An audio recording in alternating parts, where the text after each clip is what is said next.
Hey guys, Shannon and Roddy from Marketplace Seller Courses here, and today in this video, I want to talk about the difference between Fulfillment by Amazon, FBA, and Fulfilled by Merchant, or FBM.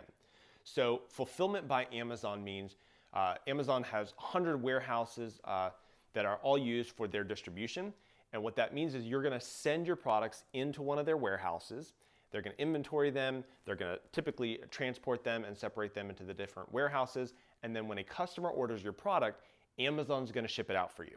So the idea is you're really shipping into Amazon in bulk and they're shipping off the one-off orders. There's a lot of benefits to that. The other one is merchant fulfilled, and that's where a customer is ordering a product through Amazon and you're shipping out to the customer directly.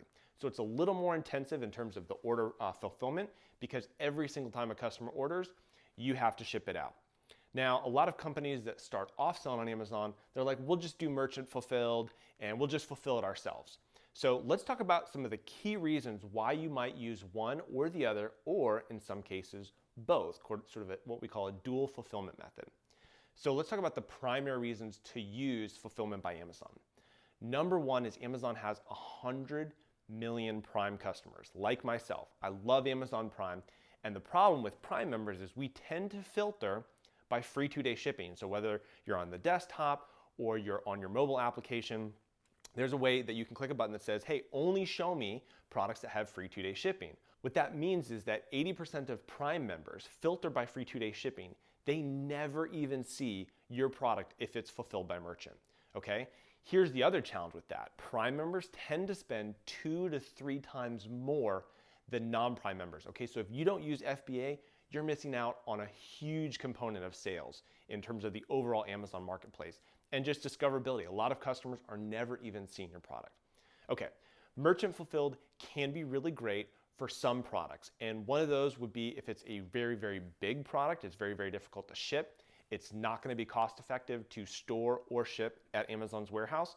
And remember that you have to ship into Amazon and then Amazon has to ship.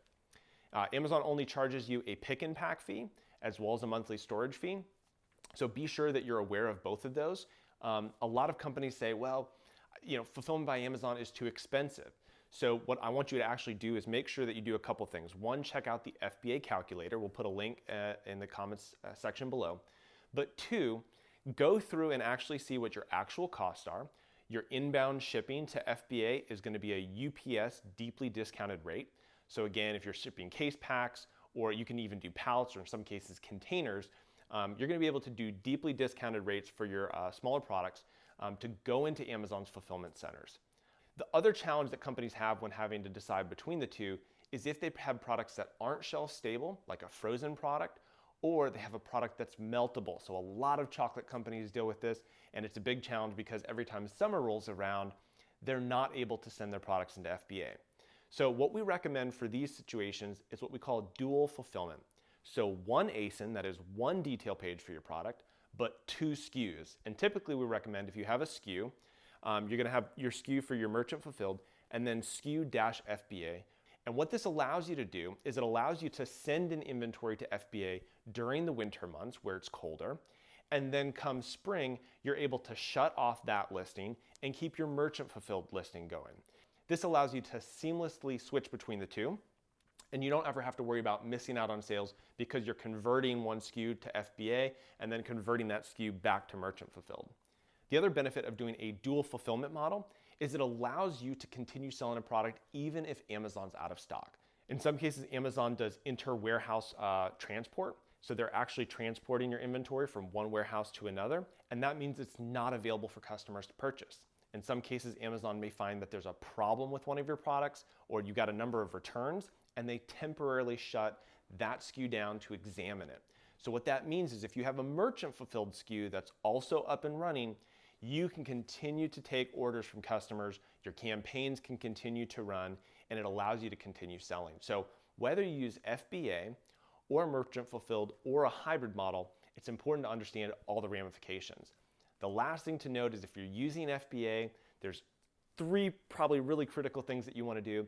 Number one, sign up for GETIDA, okay? What GETIDA is going to do is they're going to automatically get you reimbursements from Amazon if Amazon owes you money, if Amazon has overcharged you or not given you a reimbursement for use of Fulfillment by Amazon. That link will be below, but that's gonna be like the best service that you can ever use. It's absolutely free. They just take a percentage of what Amazon reimburses you.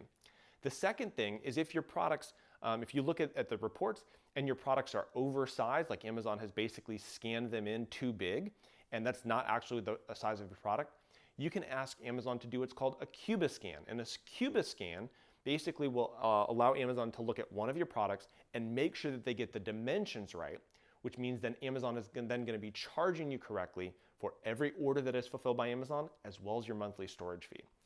So those are some really important things for use of Fulfillment by Amazon. The last one is if you feel like your fees are too high for the amount of money that you're making, consider doing multi-packs or bundles, right? This allows you to add a few more products in, increase the average order value, and typically, especially with food products, creating a multi-pack or a bundle of your products all of a sudden goes from being marginally profitable to profitable simply by packaging them a little differently.